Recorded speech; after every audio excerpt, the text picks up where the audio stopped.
This is part of a diary, and the man's name was Alfred Doughton. And his handwriting is the worst in the world. So what we do is we look in the work where somebody has already transcribed his diary entries. So let's take a look at the diary entry from 1870, and we have November. And here, Alfred Doughton has written in the diary saying, Sunday, November 6th, ...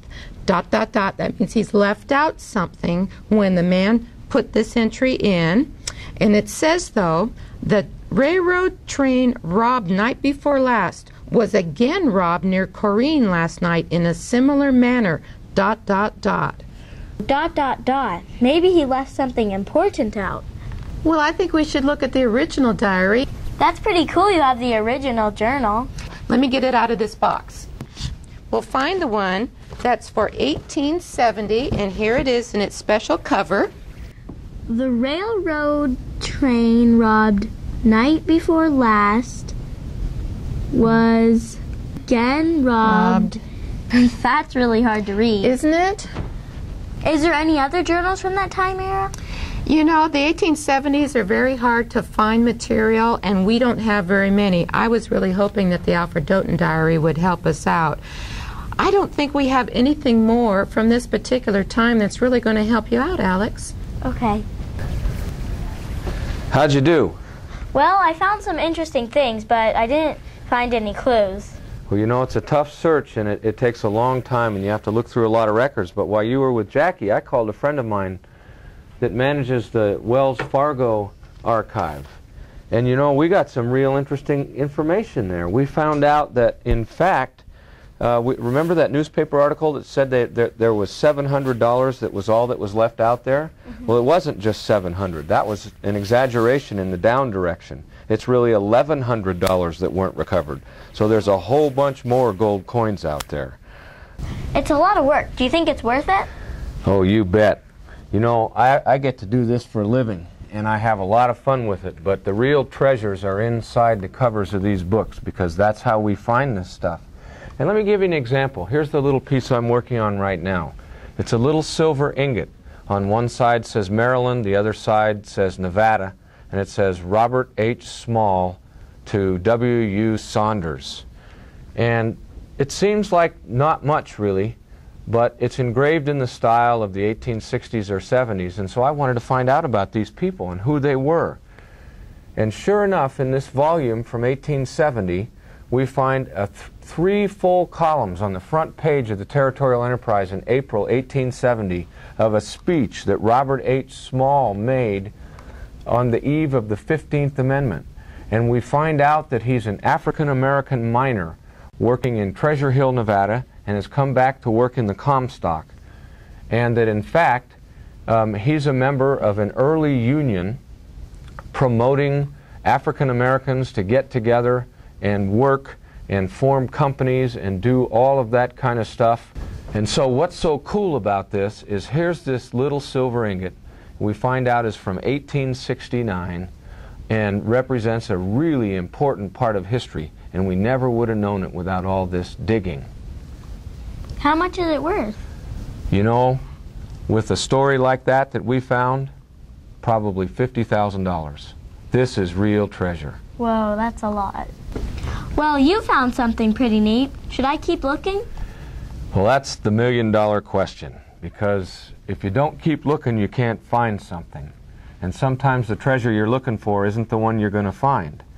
So the rest of your life, you'll have the opportunity to look for more treasures and more goodies and discover new things that you never learned.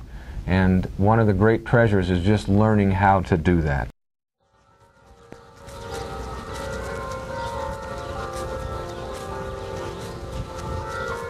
Well, I haven't given up yet, so I'm headed to the State Archives to check out those prison records Phil Earl told me about. We have the prison records from 1863 until about 1972.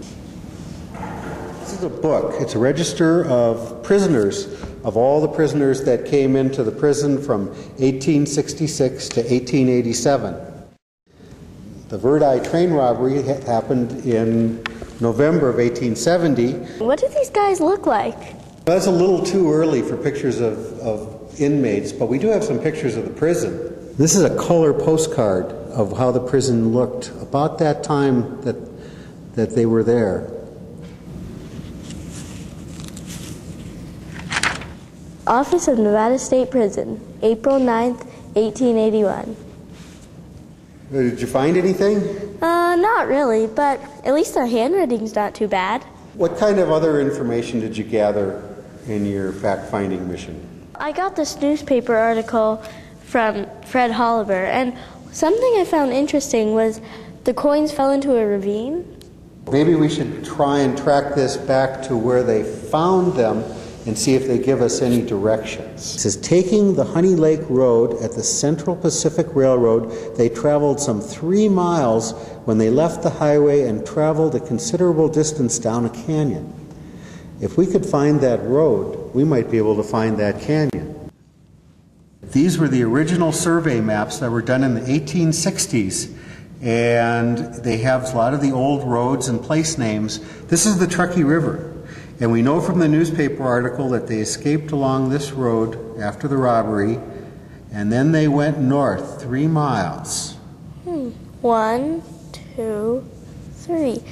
It looks like there's a ravine here. Wet ravine. That could be the ravine. We can take these coordinates, the section number, and we can take it to a modern map and find out if there are any place names, because each of these squares is a section and they all have numbers. So we want section 28 to look for that ravine, and here's section 28 on a modern map. There is a little ravine that runs down there, but it doesn't have a name on it. Well, there's a name, Bull Ranch Creek. Maybe we could look that up on the internet. Let's give it a try. Bull Ranch Creek. That looks like a lot where I went to look for the coins. But it's so big.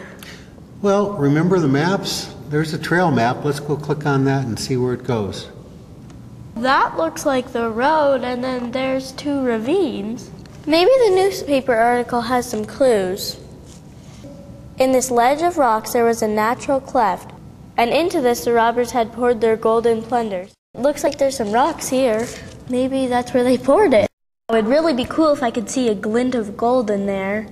The coin dealer told me that if I found one of those coins, he'd pay me $5,000.